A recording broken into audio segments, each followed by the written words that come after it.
Lagi ninyong iisipin na nandito ako, kaya huwag kayong malibay-tay. Tatagan ninyo ang inyong pananampalataya. Good morning mga kapatid. Katulad ng sabi ng Panginoon, tatagan ninyo ang inyong pananampalataya. Yan din ang message sa akin. How strong is your faith? Sa experience natin sa pagiging Kristiyano, anong sitwasyon sa buhay mo na talagang nagtiwala ka sa Diyos? Ibinigay mo yung buong pagtitiwala, pag-asa, pananalig, pananampalataya na gagawa siya sa iyo. Anong sitwasyon yun? May sitwasyon ba sa buhay natin? Ako meron. Nung ma-stroke ako. 5 months akong bedridden. Talagang hindi ako makagalaw talaga. Ginawa ko, nagpamasahe ko kay Dads. Once a week. Buti natiyaga akong masahihin ni Dads sa paa. Sa paa lang naman. Hindi naman buong mataka. Diniyaga niya akong masahihin ng masahihin. Kawawa si baby, nigre mo, alagaan mo, paralisado. Ang hirap no. Kung wala ang Diyos kay baby, hindi niya magagawa yun. Papaliguan ka, asikasuhin ka. Kaya napakahalaga ng buhay pananampalataya. Ang naging batayan ni baby, pananampalataya, na magagawa niya yun. Ganon din ako. Ang naging batayan ko, magagawa akong makalakad ako, Lord. Palalakarin mo ko. Ang laging nasa isip ko, palalakarin mo ko. Makakalakad ako. Hindi pwedeng hindi. Kahit sabi ko kay baby, pamigay mo yung wheelchair, lalakad ako. Hindi ako mananatiling bedridden na nakaupo sa trono na yan. Iba yung trono uupuan ko. Ayun, pinagbigay ni baby yung... Tapos tinilaga ako talaga yun. Umupunta kami sa Rencore. May saklay ako nun, 2 saklay ko eh. Nagtitiyaga kami magpunta sa Rencore, naglalakad lang. Hanggang sa dumating ang panahon, pinalakad na ako ng Panginoon. Wala na ako saklay, nakakalakad na ako. Ganun pa rin ang faith. Lalakas ako, lalakad ako. Araw-araw, mayat-maya, nagpe-pray ako. Mayat-maya, nilelehens ko ang sarili ko. At yung faith ko na doon, Panginoon, gagawa ka sa akin, hindi pwedeng hindi. O eto na ako ngayon. Ngayon, may pangalawa na naman, binabanatan ako ni Taning. Nakalupit ako sa stroke. Spinal cord naman. Na ang findings ng ortho doctors sa Megamall, sa Medical City, mga ano to professional talaga to, expert.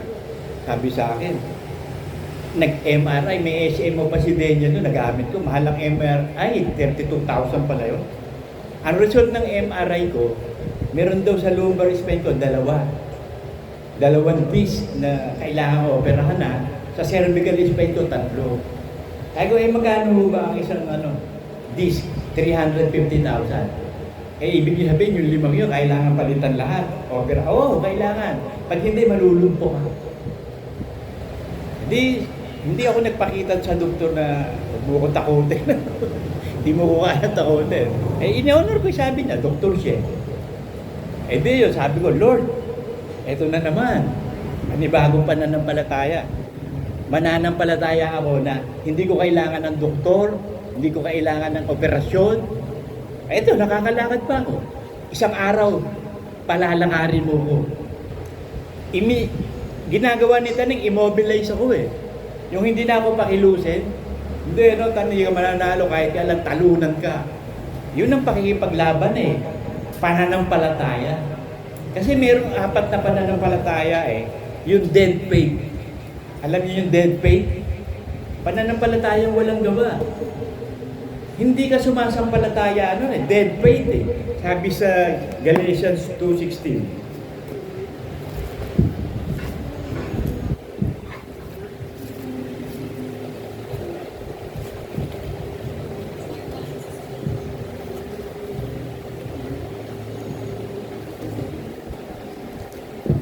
James pala, James.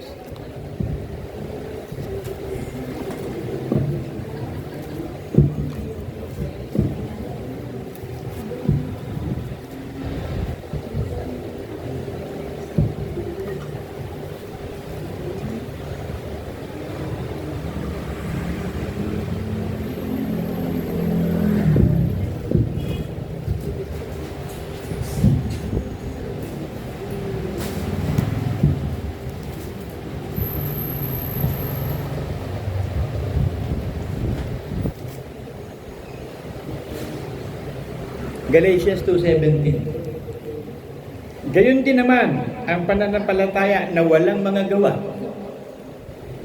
ay patay sa kanyang sarili.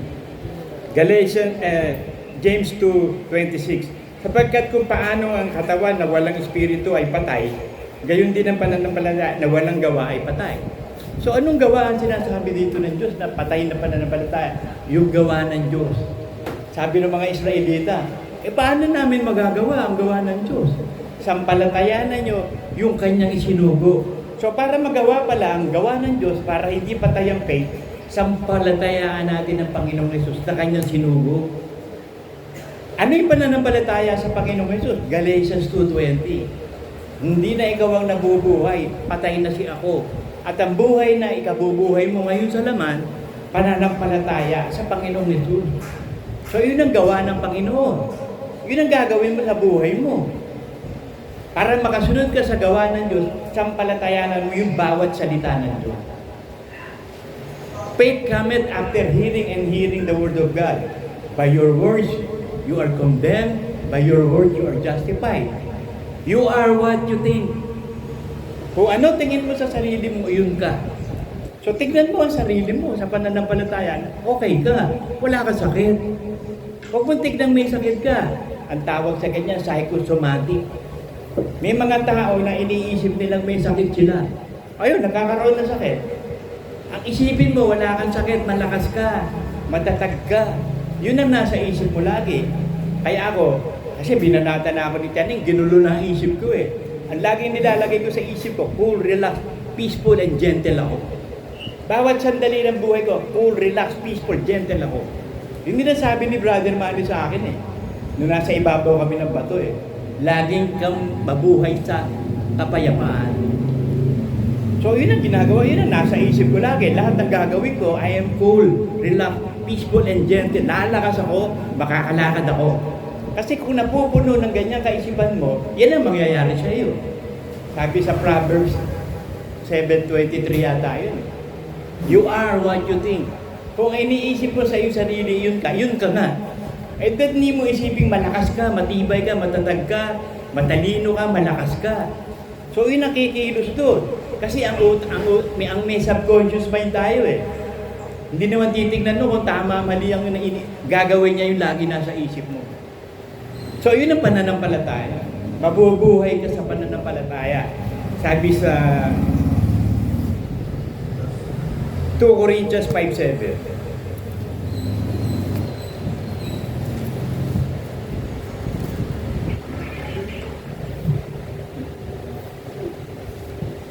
Sapagkat nagsisilakat kami sa pamamagitan ng pananampalataya, hindi sa pamamagitan ng paningin.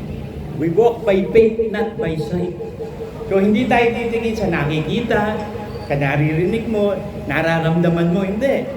Ang ipamumuhay mo, Word of God. Pag sinabi ng Diyos, kaya mo, kaya mo. Kung kaya mo, magagawa mo sa pamamagitan ng pananampalataya. Kaya ng Diyos gawin to sa akin, kaya ko to.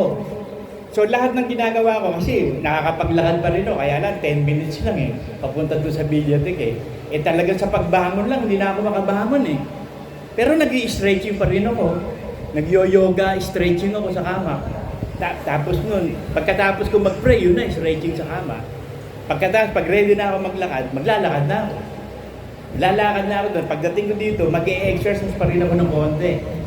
Kasi pag tumatanda na daw ang tao, na ano eh, yung tawag dito, may sarcopenia.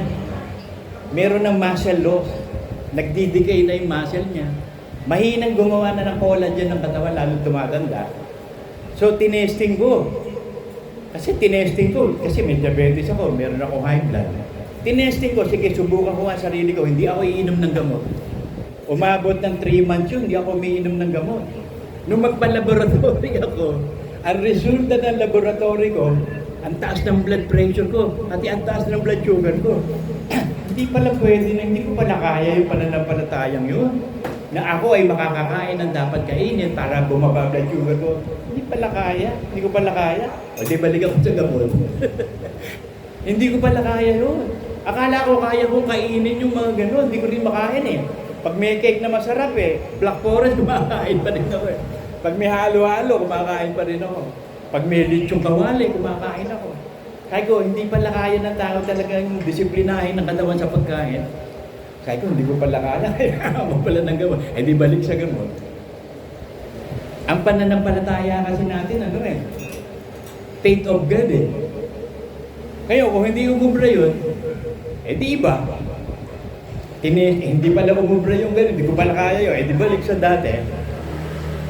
Kung proteksyonan ng gamot, para ma-maintain yung sakit, para hindi magkaroon ng komplikasyon sa baga, sa utak, sa lung, sa kidney, sa pancreas, sa puso. Kasi complication yun eh. Gano'n katindi ang diabetes kasi, yung komplikasyon na papatay pag hindi na-maintain. Eh, pre-diabetic ako, sabi ng doktor. Pre-diabetic ka. Ay ko sa doktor, eh di diabetic pa rin yun. Hanggang sa dumating sa diabetic ka na. Ayun na nga, naging diabetic na nga ako. Kasi 225 na eh. Dapat kasi dun, 139 below kapag yung random eh. Ay, di balik ako. O ngayon, balik na ako. Ewan ko, babalik ulit ang baba ng blood pressure ko, tsaka baba ng ano. Pero tuloy pa rin, kasi kailangan inumin ng inumin niya para mapunta sa dugo eh. Kasi dugo ang ano eh, tinitira ng ano, ng diabetic, nasa dugo eh. Kaya sabi ko, sige, ang importante sumasampalataya ako. Anything na gawin ng Diyos sa akin, sige, nananampalataya ako, gagaling ako. Nananampalataya ako, lalakad ako, hindi ako ma-opera. Kahit ako magkaroon ng milyon-milyon, hindi ako magpapa-opera. Mananampalataya ako sa Diyos, siya magpapagaling sa akin. Hindi dead faith yun. Kasi nagtitiwala ka sa Diyos eh. Kasi yung maraming Kristiyano, dead faith eh. Kristiyano sa salita, pero sa pamumuhay, wala kang makikita pananampalataya ng salita ng Diyos sa kanila. Nabubuhay pa rin sila sa kasamaan. Yung dating adik pa rin.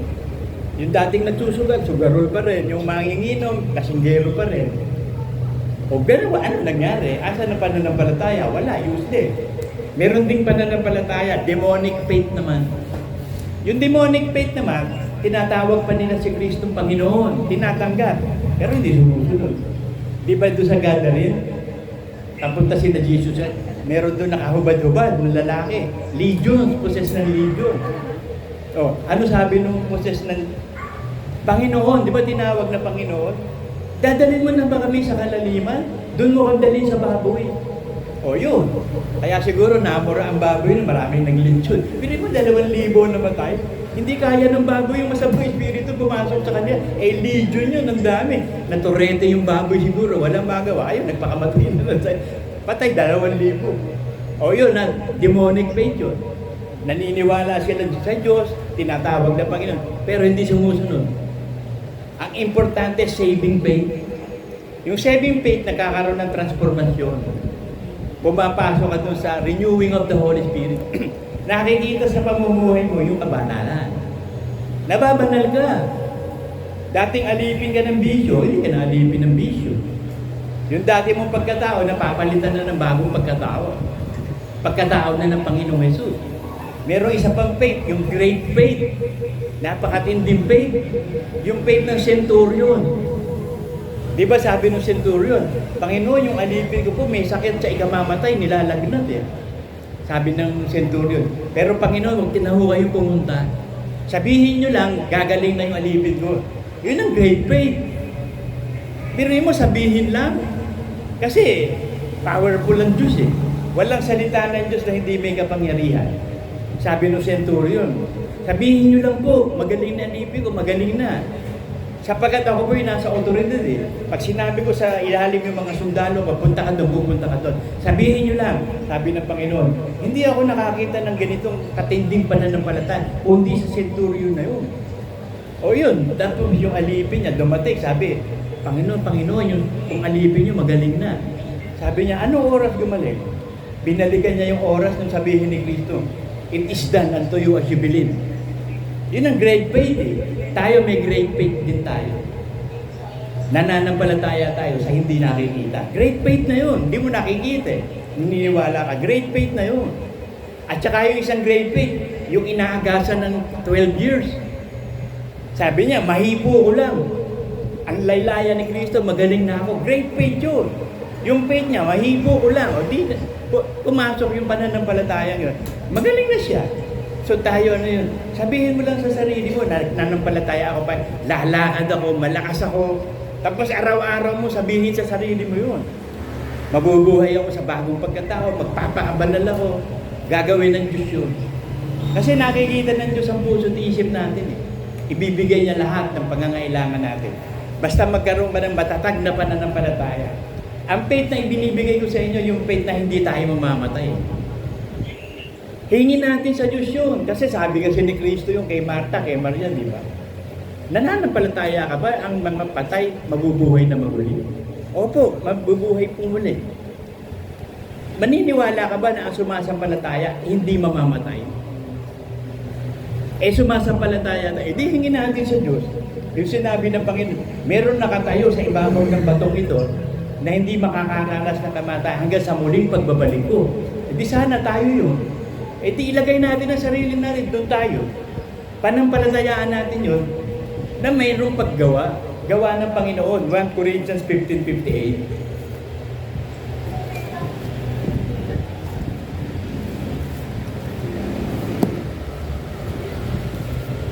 Kasi yung gawa, yung pananampalataya ng demonyo, walang gawa ng Panginoon eh. Laban pa sila sa Panginoon. Ito sabi. Kaya nga mga kapatid kong minamahal, kayo magsitatag. Huwag kayong makilos na lagi sumasagana sa gawa ng Panginoon. Sumasagana sa pananampalataya. Ang gawa ng Panginoon, panampalatayanan yung isinugo si Kristo.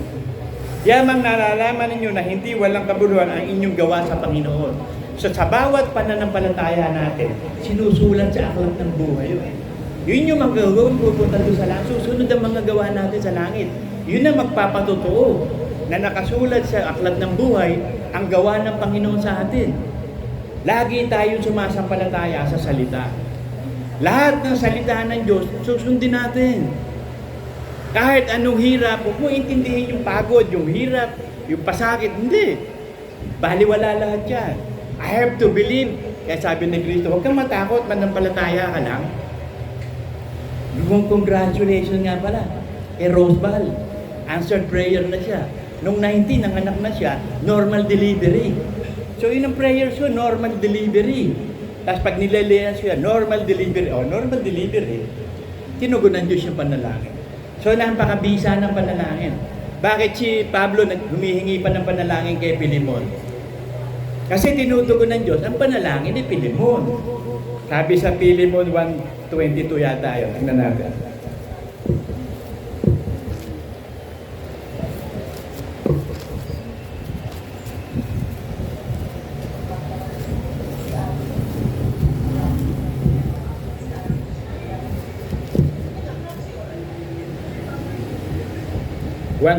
nga, Pilimon 1:22.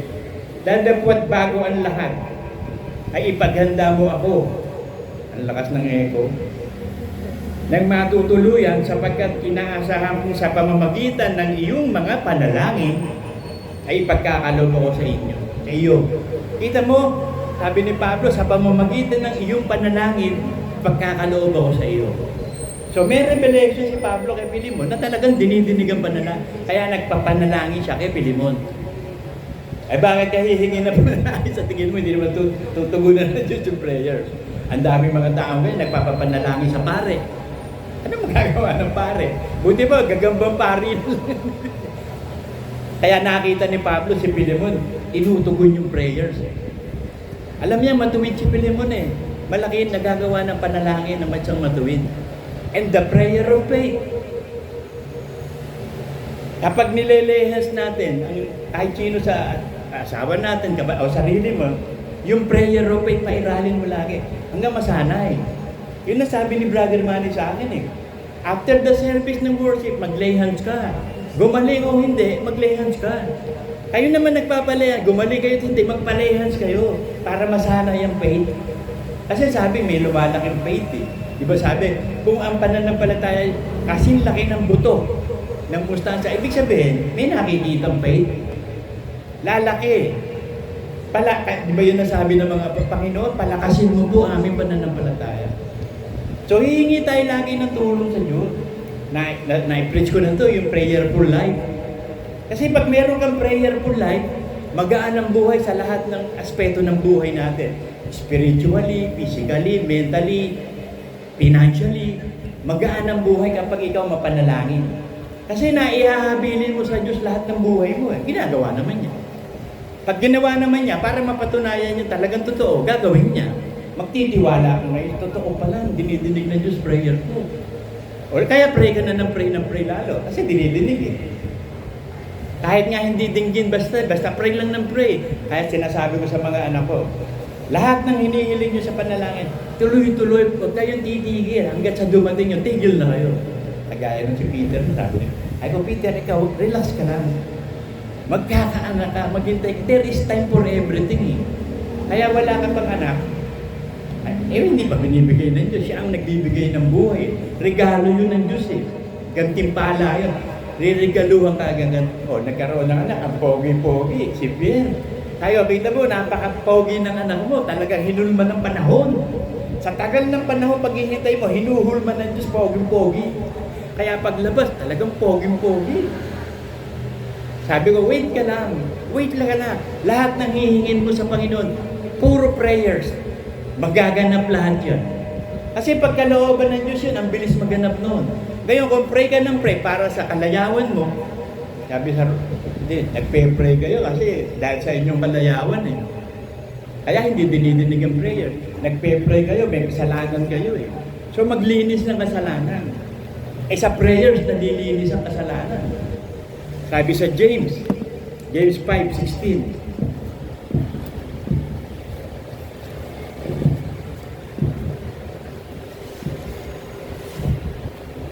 Magpahayagan nga kayo sa isa't isa ng inyong mga kasalanan, confessing your sins to one another, at sa panalangin sa isa't isa upang kayo magsigaling. Malaki ang nagagawa ng maningas na panalangin ng taong matuwid. So kung lagi ka nagpe-pray, nagiging matuwid ka. Kasi nagpapakumbaba kasi humingi ka lagi ng tawad eh. Lord, patawarin mo po ako, Lord, sa mga lahat ng pagkukulang ko, kasalanan ko, linisin mo ko, Lord, patawarin mo. So yung prayers mo, dinidinig ng Diyos kasi mababa espiritu mo eh. Tinatanggap mo makasalanan ka, mahina ka. So nandun ng Diyos, gagawa siya. At yung prayer of faith, importante yun. Sabi din dyan sa James eh, the prayer of faith shall heal the sick.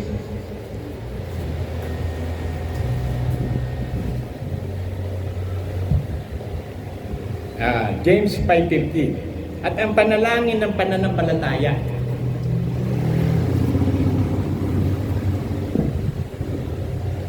ay magliligtas sa may sakit at ibabangon siya ng Panginoon, at kung nagkasala siya, ipatatawad sa Kanya.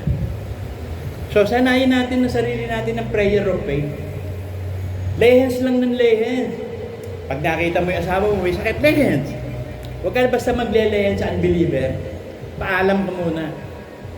Kasi baka nilehens mo, biglang namatay, kakasuhan ka pa nun, homicide. Ang lelehens natin ng kahit walang pahintulot, yung asawa at mga anak mo, sa magulang at kapatid, ano ka pa rin, humingi ka ng pahintulot. Kasi sa pamilya mo, cargo mo yun eh. Hindi na kailangan humingi ng pahintulot dahil sa pagmamahal mo, gusto mo pagalingin. Eh yung magulang at kapatid, ano pa rin yan, relatives lang yan, hindi mo pamilya yan eh. At yung ibang tao hindi yan. Pahingi ka ng kapahintulutan lagi. Nasa ganun, masasanay ka manalangin ng manalangin. Kaya ako na-instruct eh. Ang purpose ng Diyos, matuto ko manalangin ng manalangin ng manalangin. Na-preach ko nga ito sa inyo yung panalangin buhay si Jesus Christ eh. Pagdating ng gabi, hindi natin alam kung kailan natutulog yun. Pero buong magdamag, nagpe-pray siya. Pagdating ng umaga, malakas na malakas siya. Magmi-ministeryo siya. Ipipreach niya yung gospel sa lahat ng mga kinapal. O, ganun siya. Nagpupuyat talaga siya. Eh tayo, hindi pa nga tayo nagpupuyat. Ako, hindi ako nagpupuyat eh. Kasi pag matutulog na ako, mga na, hihiga na ako para antukin na ako, makatulog na ako. Tapos magigising na ako nun, baka 2 o'clock lang. Konting-konti lang tulog, ready for prayers na yun. So magpe-pray na ako na magpe-pray. Aabutin pa ako ng alas 5, alas 6, bago alas 7 pa sa prayers. Tapos yung exercise, yung stretching, bago pa lalakad. So ang importante, yung circadian rhythm mo, nagagawa mo.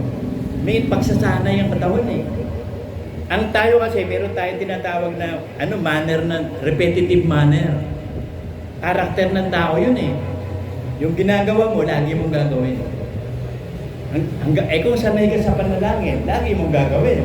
Sanay ka mag-lehens, at saka sanay ka manampalataya ng panalangin, lagi mong gagawin. Habitual tayo eh. Kaya sabi ng Diyos, gawin yung pag-uugali, yung pagsasama-sama. Gawin mong habitual yung pagsamba. Huwag mong kalilimutan ng pagsasama-sama, gaya ng iba, nagiging ugali ng iba. So, nagiging karakter mo. Kasi nga, repetitive ang human natin eh, ang pagkatao natin. May circadian rhythm yan, paulit-ulit lang. Katulad ng winter, spring, summer, or fall, paikot-ikot. 4 silang weather, pero paikot-ikot lang sila. Yun ang circadian rhythm. Winter, spring, summer, or fall. So, ganun din ang buhay natin. Winter, spring, summer, or fall. Pero ang importante doon, kahit anong season or out of season, preach the gospel. Panahon, hindi napapanahon, ipahayag mo salita. Unang-una sa sarili mo. Kasi sabi ng Diyos yun pinagpala yung makapagligtas ng kaluluwa. E di ligtas mo muna ang sarili mo. Kung mahal mo sarili mo, kasi charity begins at home. Love begins at home. So magsisimula ang pag-ibig sa sarili mo. So ibigin mo yung sarili mo. Iligtas mo. At alam na natin ang paraan ng pagliligtas. Pagsunod sa pananampalataya kay Kristo. Pagsunod sa lahat ng kalooban ng Diyos. Pagpapakabanal.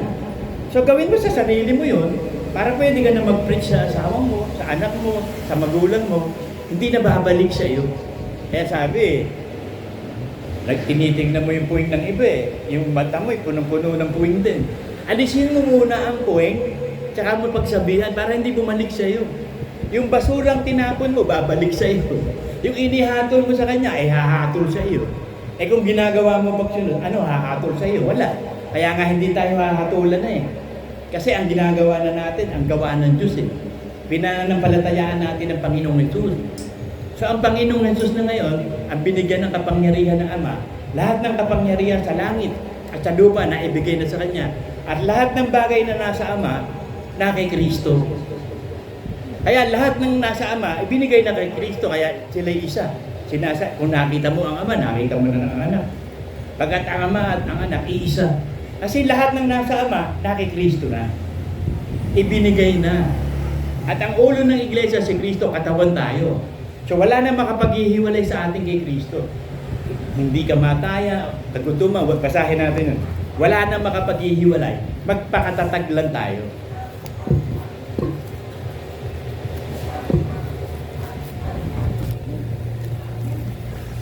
Umpisahan natin sa 28.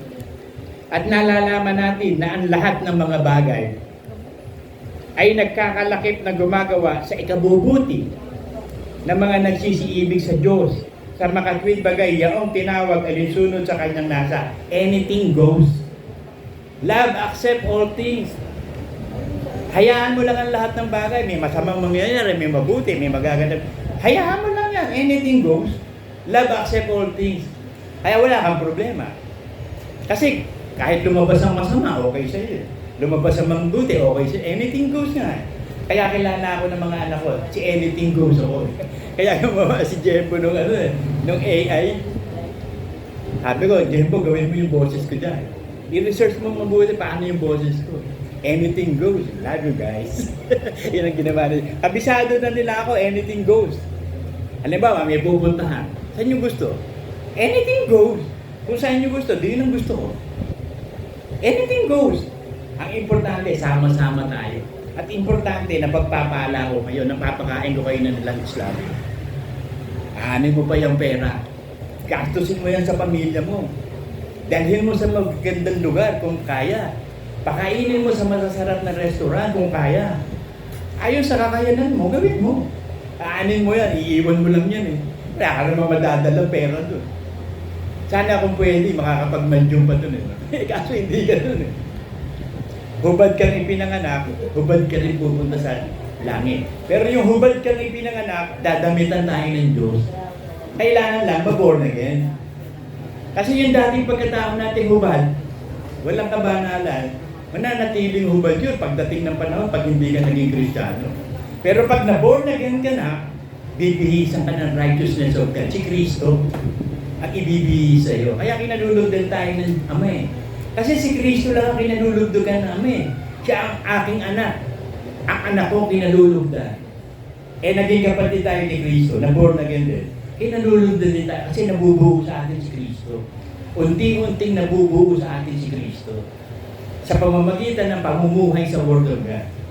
Parang puzzle yan Nagawa mo yung Word of God, kakabit sa'yo. Nagawa, hanggang sa mabuo na, hanggang 9 lang tayo. Yung 10 si Kristo Kaya kapag chinik mo sarili mo, subukan mo sarili mo.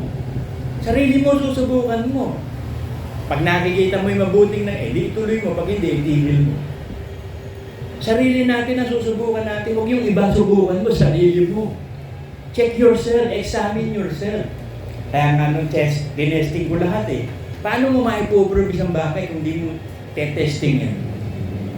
Paano ka makakabili ng isang produkto mabuti kung di mo nang testing? Kaya nga sinusubukan tayo ng Diyos para matesting natin sarili natin. Totoo tayo o hindi. Deuteronomy 8:2.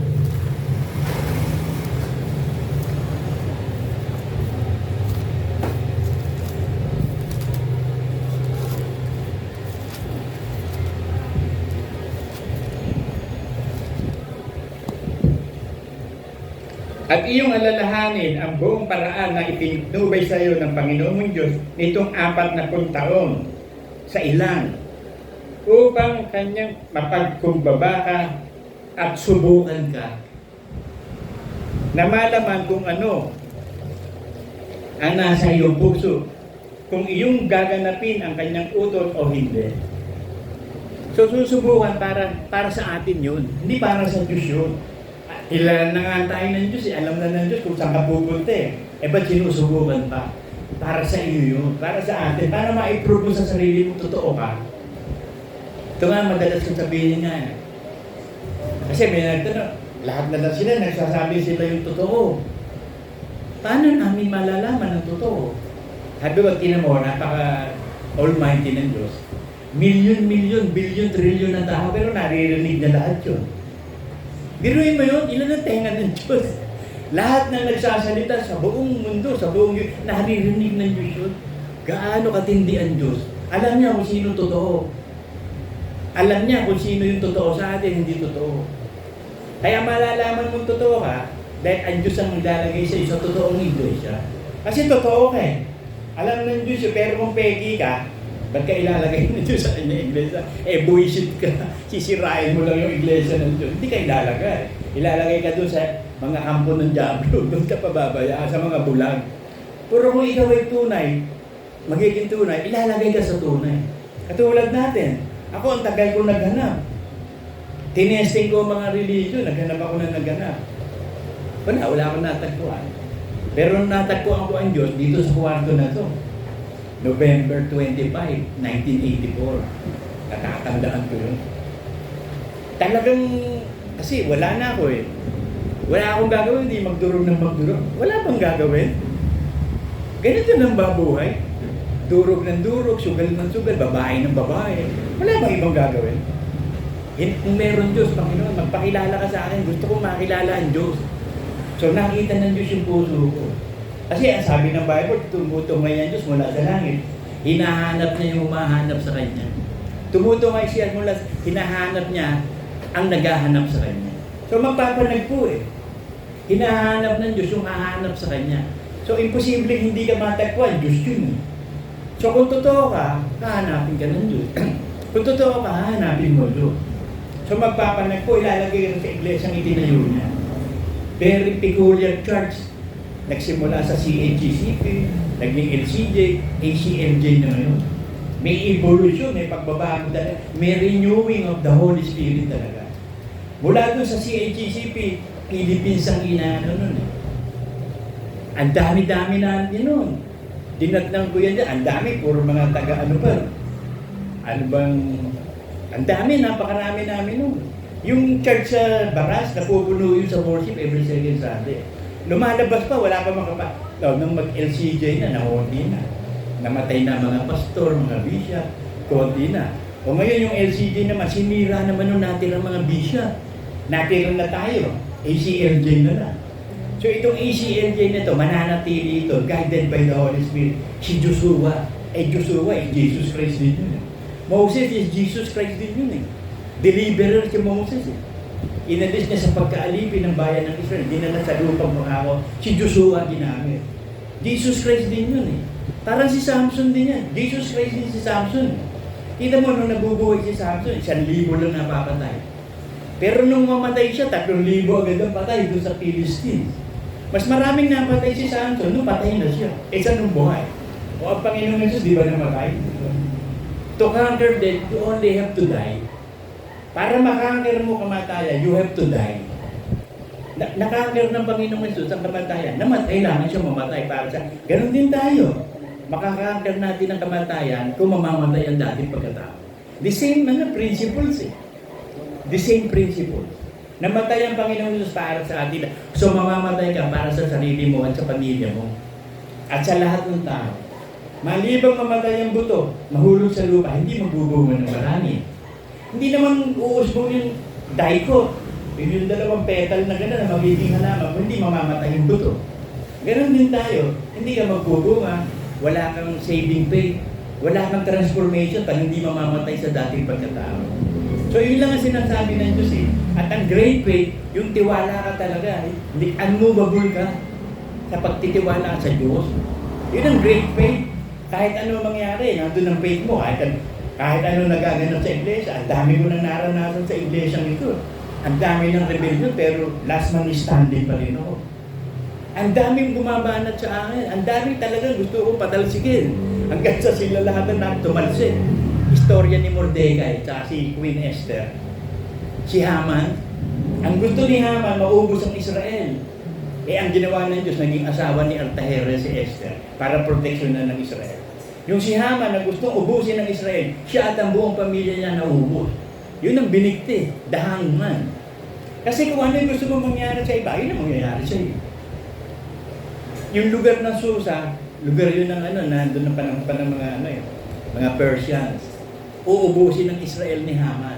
Nagtayo na nga siya ng pagbibikti pupuntahan eh. Inihanda na yung kamatayan ng mga Israelites eh. Si Mordecai ginamit para piesta. Alam niyo itong istorya na to eh. Sa internet, sa YouTube, maraming pelikula doon na magagamit. Alisin nyo lang yung mga dagdag. Kasi minsan pinagaganda nila eh. Kunin mo lang yung istorya talaga. Yung mga dagdag, huwag mo nang tanggapin. Excuse me. Lalo sa internet, blasphemy ka agad. Mababasa mo pa lang, blasphemy na eh. The Gospel of Magdalene, there is no sin. Mababasa ko pa, talagang blasphemous. Tapos, who is the first man before Adam? So, blasphemous. Topic pala, alam mo na, blasphemous na eh. Yung Book of Enoch, makikita mo sa TikTok, kung saan inasabi. Wala sa Bible lahat yun eh. Padala ni Tating yung istorya na yun eh. Book of Enoch. Kaya ayokong basahin ng Book of Enoch, maiinis lang ako eh. Binuhin mo ang daming heaven hanggang 14 heaven. Samantalang tatlo lang ang heaven. First heaven, second heaven, third heaven. Yun yung third heaven, nandun na yung paradise of God eh. Lumampas ka sa 3, di wala na paradise of God, hanggang 14 ka pa. So ang dami sa internet na huwag yung babag. Title pa lang, alam mo na. Ito, title pa lang, nakita ko na, Transporter 5. Jason Statham. Maganda to. Kasi si Keanu Reeves ang kalaban dito. Wala pa sa Netflix. Hihintayin ko na lang yun. So, title pa lang, istorya pa lang, alam mo na sa title. At tignan mo lang yung bida, alam mo na, maganda istorya. Tingnan mo yung bida. Kasi yung mga bida yun, binabayaran ng milyon-milyon yun. Maganda, pelikula na. Kaya ako pag nanonood sa Netflix, titignan ko muna yung title. Pag nagustuhan ko, titignan mo yung bida. Pag wala, search ko sa Google kung sino yung bida. Pag nagustuhan ko, yun ang panonoodin ko. Kasi wala namang magawa sa bahay. Magbasa ng Bible, manalangin, manood ng TV. Walang magawa. Sana ako may beach man lang dito o gubat. Nakakapasyal ka sa gubat. Baka panghuhuli ka doon ng mga kung ano-ano. Sa beach, paliligo ka, lakad-lakad. Wala eh. So talagang wala kang pupunta sa loob ng bahay. Pag lumabas ka na, mabubuwisit ka na. Puro chismisan, puro kasamahan ang nasa labas. Hindi ka lalabas eh. Napaka-makasanlibutan sa labas eh. Sa loob naman, magtitiis ka na lang magtiyaga. Maghanap ka ng mga paglilibangan mo. O yun na lang, wala naman tayong magagawa. Paikot-ikot tayo siya ilang eh. Sanayin mo na lang ang sarili mo dyan. Para hindi ka mabuwisit. Hindi ka mabuwal. Sanayin mo sarili mo sa ginagawa mo. Yung circadian rhythm mo, gawin mo nang gawin. Hanggang katulad ng prayers. Pag hindi nyo sinimulan maging mapanalangin kayo, kada kayo mananalangin, scattered mind ka. Kasi hindi ka sanay mag-pray. Sabi mo, Panginoon, yung pamilya po ni Archie, ni Luz po, tsaka yung isang kilong baboy, nang dagdagan mo po ng mga sahog na sitaw. Iba na yung sinasabi. Ano ba? Mararamdaman mo. Ano ba ito sinasabi? Hindi ka sanay mag-pray. Sumisingit sa iyo na kagaya mo nag-pray si Manuel, yung grupo niya.